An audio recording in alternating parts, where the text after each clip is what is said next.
to another episode of Curtain Call Conversations. I'm here today with Ross Tomlinson, who will be starring in The Unseen at the Riverside Studios in London from the 15th of November. So not long to go. How are you, Ross?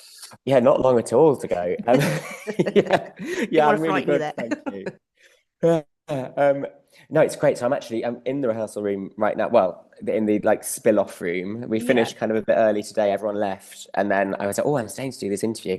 Exciting. No, it's good. We've got to that point where we're like, we're running it, and yeah, and Yeah. then the rest of the whole creative team are coming in on Friday. We're going to show it to them, do two runs of it then, and then yeah, then we're in the theatre from next week teching.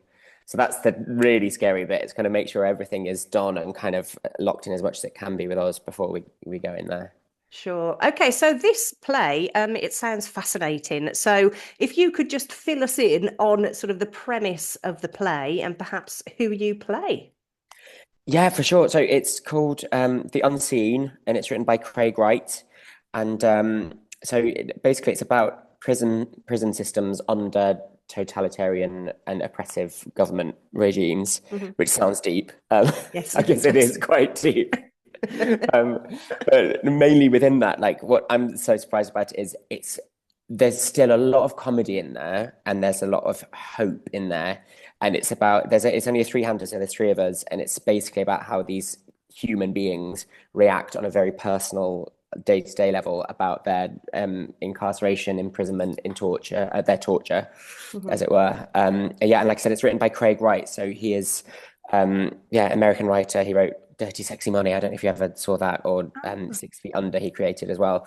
So he's okay. really cool. And obviously this is the UK premiere, and he originally wrote it in 2007, but yeah, he's updated it for this version. And one of the key things that we've all been kind of discussing and talking about is that it's very much more relevant now as a piece Hmm. than it was even when he published it. It's certainly in response to the political situation that's in Russia at the minute. Yeah. So it's kind of a lot more current now. Yeah, sorry, that was a very long answer for you there. No, no, that's great. We'd like to get all of the information. And you play a character called Smash, which is a Yes. very fascinating name, and one of the Yeah. prison officers. So tell us all about Smash, and is there a relevance to that name? Well, oh my God, Emma, it's like I've never played a character like this before. It's great. Um, I mean, it's every actor's dream. It's like it goes through every single emotion, Yeah. but it's very deep. So basically, he's the prison guard and he's the torturer, and so you've got our other two characters, Valdez, who's played by Wajali, and then Wallace, who is played by Richard Harrington, Hmm. and they're the two prisoners on stage. And my character Smash comes in and at 2 points in the play and stays on stage for a while, and kind of a very, very volatile character who has these tantrums basically, Okay. and can't deal with the way that, well, the role that he's been given within the prison system, and the fact that Okay. he is this torture, and he has to kind of confront the fact that he inflicts these horrible acts of Uh, violence, but at the same time considers himself an empathetic person. So he hates the fact that he has to torture these people. uh, So a lot of layers, but yeah. yeah, it's been fab. It's been one big thing has been working out how much we try and go for comedy with it. Is it funny? Is it not? And then it's kind of our director Ia was just very kind of intent on the fact that she wanted this character to actually be very sensitive. So it's kind of this Hmm. perverse way of looking at it. Kind of hopefully asking the audience the question, if you were in that situation within this regime, would you Hmm. really be that different? Maybe you would just do it as well, even though you would hate torturing people. Maybe you would still just have to do it. So Yeah. it's a Yeah. yeah, interesting character. It's a lot, but yeah. Oh, yeah. I mean, I can't imagine it's anybody's first choice for a career anyway. But it's. But I think if there's a bit of sort of humour in there as well, it's not all bleak. Yeah, precisely. Yeah, precisely. Gotta make them laugh. Yeah, Yeah. exactly. No, but also, like I said, it's kind of every actor's dream. I've got the job and I'm like, oh my God, this is great. It's all the kind of, the screaming, the crying and all of that. And you're like, oh yeah, I've always wanted to do this. And then you go, but it's exhausting as well. Like, Well, yeah, emotionally yeah. draining, I would think, sort of at Yeah. the end of every show, you're going to be sort of pretty drained, but in a good way, Yeah. because that means Oh you've God, yeah, portrayed the yeah. character correctly. Yeah, I guess. So let's talk about the rehearsal process for you. I mean, do you enjoy that process when you're meeting your cast for the first time, the director, the writer? Do you enjoy that? I absolutely love it. And I think this has just been amazing. I feel so lucky to be doing this job because, yeah, the other actors I really just love, and I'm getting on so well with them. I'm loving what they do in the rehearsal room, Hmm. but also as well, I feel like, and I know so many actors, if they're listening to this, they'll definitely relate to it. It's the imposter syndrome never goes away. So the Uh, first 2 weeks of rehearsing this, I was in the room thinking, "Oh my God, they're amazing! Like, yeah. why am I in here with them?" And Yeah. then and then it's just so funny, like, going, we'll go to the pub after rehearsal, and they're having exactly the same thoughts Yeah. about, the other two as well. And it's and so luckily we're very open with each other about that now, just saying like, "Oh, I think you're amazing," and like, I feel so lucky. But Yeah. yeah, I mean, I'm sure, yeah, most actors will sympathize with this. You do spend the first week just thinking, when am I going to get the call saying, "Oh, look, it's not been working." But no, it's honestly been great. And it's with this being kind of a new piece of writing. I know it's the European premiere, but Craig, Mm, the writer, has massively rewritten it. So there's been a lot of almost kind of workshopping it and really pulling it apart. And it's a very dense text. So mm, we've had to really interrogate it. So the first week was purely table work. You're sat there around the table and you're just going through it section by section and dividing it into little bits, yeah. making sure that we all understand it and what we want from it. And even that is just fascinating. You have moments where you're going, "Oh, how lovely we get to spend our days doing this in Mm, order to, work towards creating something that people will hopefully come and watch and hopefully get the message that we're trying to create." But yeah, I've really loved it. And this, yeah, really, it's the best bit, the rehearsals. It always yeah. is. It's so fun, and then, yeah, I just love it. I love it. Yeah. Yeah. And then sort of transfer into sort of an opening night of a show. How are the nerves for you? I mean, obviously you've done stage work before, so once you step on that stage for your first line, how are you feeling?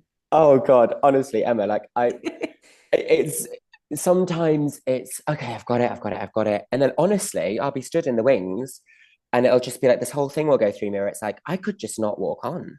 I imagine what would happen. I could just not walk on. And it honestly goes through my mind. I have to check myself and go, Ross, no, you have to go on. I think as soon as you take the first step, it's Yeah. like, great, I'm doing it. I'm in.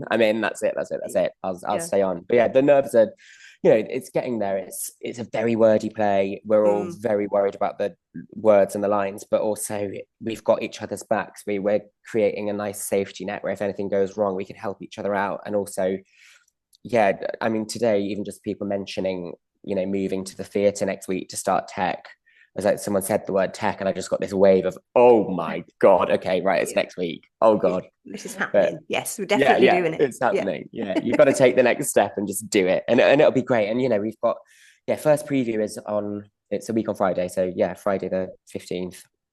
Yeah. And yeah, bring it on. Bring it on. We'll be ready. We will be Yeah. ready. And you've Absolutely. got to do it. You've just got to do Yeah, it. well, precisely that's what you're all working towards. I mean, when you say it's quite sort of a wordy play, how are you with what's your process with learning your lines? My so yeah, my personal one, kind of anything and everything. I am very much more of I learn from seeing it. Mm, So I will actually just have it in front of me and learn and learn. And basically, I'll just on the way to and from rehearsals, going through it all the time with the mm, script. And I thought with this one, because it is like I'm doing so, I've never as an actor actually had, there's a kind of monologue for me, which is a lot longer than anything I've ever had to do on my own on a stage. yeah. And I, yeah, thought kind of downloaded a line learning app for that and then Right. realized, oh no, that doesn't really work for me. So I'll just go back to doing what I was doing. But yeah, and then it honestly is for me as well. I can't learn until we've actually staged it. Mm, So it's like I'll have the script in hand when we stage it, and then I associate a word or a line or a feeling to a movement. And then when it's staged, it's suddenly kind of there so mm. far. Let's see. Yeah, Yeah. yeah. Touch wood and all that. Yeah. So let's Yeah. talk about sort of you and your career, Ross, because obviously doing a bit of reading up, and you've done a fair bit of sort Oh, of wow. TV work as well as stage work. You were in a Yeah. great film, Hallelujah. I mean, that was a wonderful film. I mean, what names, big names in that I one. How was know. that for you? Well, I kept saying, I remember like filming that. I just kept going to people. like I can retire after this. That's everything I've ever wanted. Like, I'm a gay boy from Yorkshire, and it's written by Alan Bennett, number Yeah. one. So it was like, whoa. And then directed by Richard Eyre, and he directed one of my favorite films of all time, which is Notes on a Scandal. I'm obsessed with that film. And so it's like being directed by him. And then, of course, all of his amazing other things, Yeah. director of the National Theatre and all of that. But for me, it's like, oh, yeah, Notes on a Scandal. But yeah, and then the cast. And I remember but like the first day of because I was playing this physiotherapist who's also a choir conductor who conducts all of the elderly residents in Yeah. music. So we had to do these choir rehearsals before we started filming, and it was like showing up to this building in London, and there's this the musical director of the film is called George Fenton, and he's Oscar winner, and he's kind of greeting me going, oh well, I'll teach you a bit about conducting and that kind of thing, and I'm going, oh great, yeah, lovely, Wow. lovely. And Yeah. then go into the green room with a cup of tea to sit down. And like it's literally just like the creme de la creme of British Yeah. acting. I've got, Derek Jacobi, Judi Dench, and then there was only one spare seat and it was next to Judi Dench. So I go and like have to go and sit down and hello, You I'm have to do Ross. that. Lovely to meet you. I'm playing Gerald. Just mad. And it's one of those things where it's only kind of like a couple of months after we finished filming when all the nerves have died down. I was going like, I did that. I actually did that. That's so cool. Yeah. Like amazing time. But I loved it. Like dream job. Mm. And like working with actors like that, there's a reason that they're still working. There's a reason that they're still so successful. And it's Yeah. because they are lovely to work with, just the most professional, unbelievable people. And when you're in a situation where you're like, I'm learning so much Mm. every second that I'm here. And it was just like absorbing that and being in that space with them. It's just like such an opportunity. I still feel so lucky about that one. That's like the Yeah. I the mean, it's bucket so list. lovely. It's really lovely to hear that they are so lovely because, you could, be like a sponge around them, couldn't you? Like, all of the knowledge and experience they've got to share must be amazing. Yeah, yeah, absolutely. And Mm. just the humor and also as well, like I love that set in particular. And I always think this on every job I work on, the feeling of a set is so much dictated by the lead actor. Mm. Quite often, if you're coming in, playing a kind of supporting role like I was, and our lead actor he's called Bally Gill, and he was playing the lead doctor, Dr. Valentine, and I just like just one of the best people I've worked with, and he's so young and brilliant, but Mm. he just he just had this effusive, kind energy, and it just absolutely kind of diffused through the whole set that he Yeah. was number one, and it was just like he was just amazing to work with. He was so kind, so humble, and it Mm. just really, yeah, filtered through the whole job. And yeah, so big shout out to him. He's amazing. Yeah. Oh, that's Yeah. wonderful that you've got lovely memories from a job like that. Because, as you say, it was your, dream job, isn't it? So nice to have the good memories from it. So Yes. where did performing start for you, Ross? What were you a child sort of performer? Well, yeah, kind of. And I think I tried to be, but yeah, it just didn't really take off. But yeah, I was. So my parents were both performers, Okay. and my mum since retired and has become a care worker. And yeah, but yeah, my parents were performers when me and my sister were growing up, Okay. and we kind of got the bug for it. I mean, I remember my distinct memory of it is watching Catherine Zeta-Jones in Chicago and going like, Okay. oh, wow, I want to be like her, Yeah. which is What a role just that was, great. yeah. And now I'm playing a torturer in a play about prisons, but not there yet. But like, yeah, that was the kind of like light bulb moment for me. I was like, oh wow, like theatre and performing. And then my sister had the bug for it as well, and she's an actress and she's done so well. Like she was a kind of a child star herself, and then has gone on to do Okay. amazing things. But it's very much in the family and as a kid. So yeah, we were just lucky. Our parents, tried to get us involved in like youth theatre things and looking Mm. at seeing if there are, casting breakdowns if they're looking for younger people in particularly in Yorkshire where we grew up. Okay. Yeah, and they kind of got us in a couple of yeah, I did a I did like a BBC drama when I was little and yeah, and even but that's so funny because when you're that young, you don't even really notice you're doing it. It's kind of Yeah, I like getting guess to so. school and then yeah, like which Yeah. but amazing opportunity, but you just go like, oh wow, like great. Yeah, yeah, well, yeah, exactly. You But just take it for granted, yeah. yeah, so that's it really. And then yeah, I just kind of knew I wanted to do it. And but it's a long old journey for like I feel so Mm. lucky to be doing this play. This is amazing. And it's taken so long. I went and I did a degree in French Oh, before at UCL. I was in London doing that for 4 years. And because it's just so difficult sometimes to get work. And I was like, oh well, I'll have a backup. And I was such a nerd at school. I wanted to do like French. I loved it. So I wanted to okay. do all of that. And then like left uni and managed to start getting work as an actor, and have been very like so lucky since, doing nice stuff. So Yeah. yeah, but I'd never want to take it for granted. It's like it could, yeah, it's just a difficult business, isn't it? Yeah, oh, absolutely. Yeah, totally. I mean, I could talk to you all evening, Ross, I have to say. You're so lovely. But we haven't got all You're evening. lovely. But I just want people to come and see the show from the 15th of November through to the 14th of December, Riverside Studios. Let's sell it. Why should people come and see the show?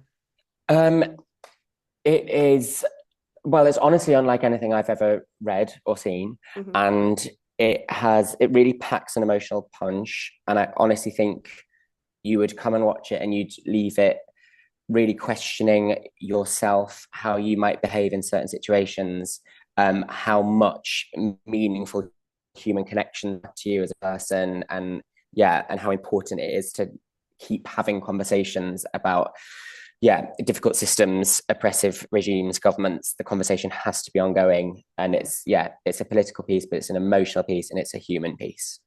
Excellent. Well, good luck with it. I really hope it goes well and all the Thank best you. for the future. Thank you so much, All Emma. right, take Thank you. care. Bye Thanks. Bye bye. bye.